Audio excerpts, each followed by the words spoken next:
And joining us now is Congressman Brendan Boyle. He represents Pennsylvania's 13th District, and I was checking my Twitter feed last night, and I saw that he was going to talk to AMTRAK about the 30th Street Station flipboard.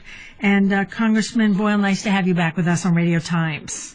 All right, thanks for having me. You're very welcome. Did you speak to AMTRAK last night? I did. I talked to AMTRAK CEO Richard Anderson for quite some time about this and one other issue that related to jobs in my district, since we have one of the largest AMTRAK call centers in Northeast, anywhere in the country is located in my district in Northeast Philadelphia.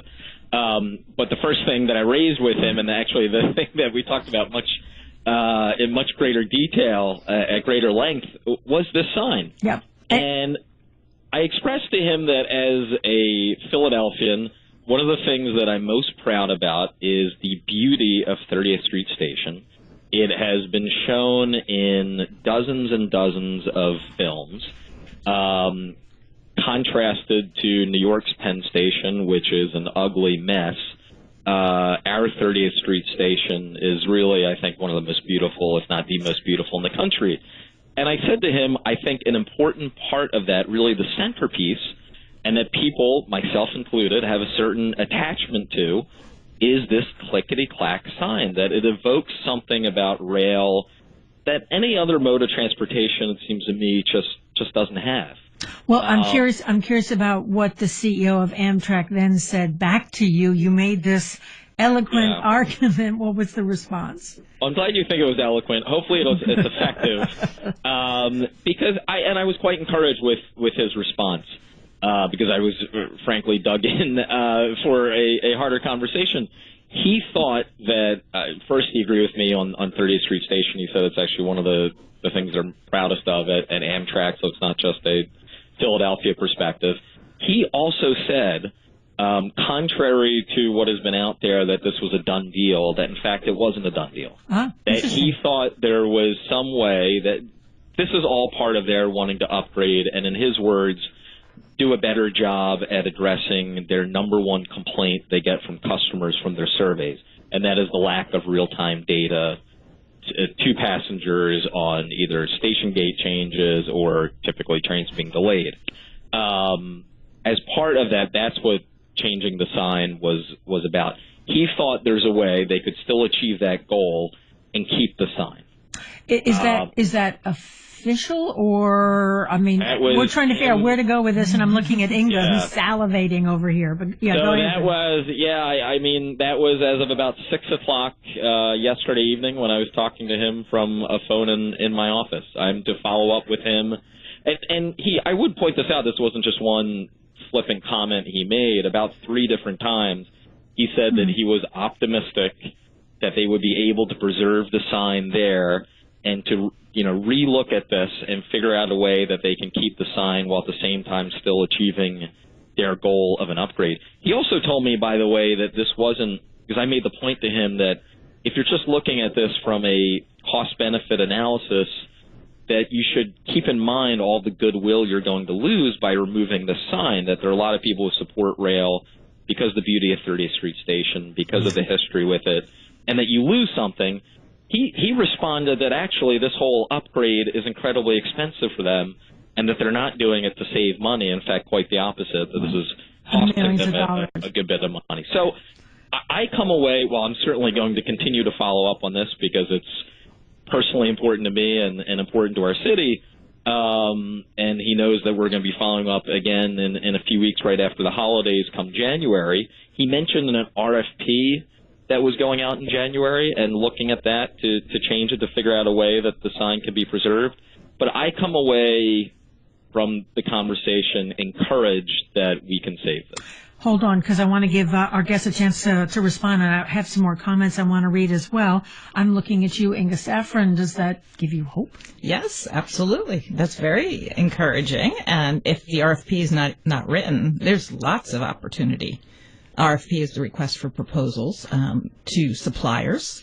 So, it's very crucial, the language that's used in those requests, that they're broad enough to accommodate different suppliers. So if they haven't written that, That's great. Then there's plenty of time. What do you think, Mark?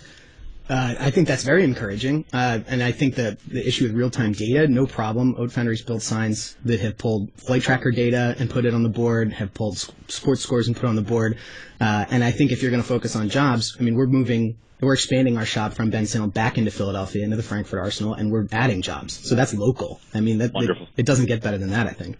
Let me read some more comments. An email from Rochelle. So sad that 30th Street Station info is going to go digital, more digital screens to give us more eye strain. An email from Patricia. I'm still hopeful that the flipboard at 30th Street Station will be saved. Please, Inga, keep pushing. A Facebook comment from Samira. Just make the digital sound make the noise. I think you all are making this much more complicated than it needs to be. A tweet from Robert. To hear the clicks of times and destinations on the 30th Street flipboard is to hear the future. When we hear it, we're touched by where we could have gone, by where we are going. Some poetry there. I wonder to you, Congressman Boyle, how... as you said, this was one of several things that you wanted to talk to AMTRAK about, but are you willing to go to the mat for the flipboard at 30th Street Station? Well, I would say define. I should be careful and say define go to the mat, but the easy answer is put your whole career on the line. that's quite something. But I would say yes. I mean, the short answer. And this might be a little hard to describe, to someone who might think, well, this is just a sign. What's the big deal about?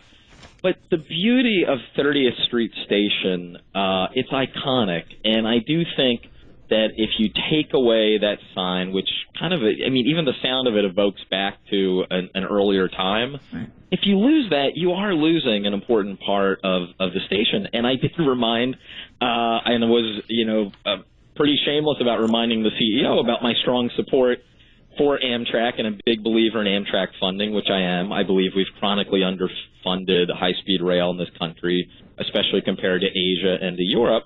And so if Philadelphia is going to be the keystone of the Northeast Corridor, which we are, and we have this wonderful asset, why would we stupidly allow this sign that means so much to so many people, why would we allow it to be scrapped? It just doesn't make any sense whatsoever. And again, I was actually expecting a more difficult conversation with the CEO because he was very sympathetic to what I was saying, and he thought, and he mentioned it 3 times, that it could be saved. Well, and we have about a minute before we have to say goodbye to all 3 of you. Inga, I want to just give you a chance to respond. I think it would be really exciting. I think AMTRAK would get a lot of goodwill, and they could really capitalize on this. They need all the supporters they can get. I think they'll get them. And 30th Street Station, it is a beautiful station. And even the sound beyond the flipboard is so wonderful. The feeling of coming home and walking up the steps from the platform into the waiting room, it's just a glorious feeling. And, I feel very grateful to live in a city with a real train station. Well, and Mark, flipboards look like what's old becomes new again, right? Oat Foundry is an engineering design company. We're growing in the Philadelphia area. We've been here for 5 years, and we're going to be here for the long haul. We make the exact product that AMTRAK wants, and it sounds like their CEO wants it. So I encourage him to give me a call. Well, on that note, my thanks to all 3 of you for joining us today on Radio Times. Congressman Boyle, thanks so much.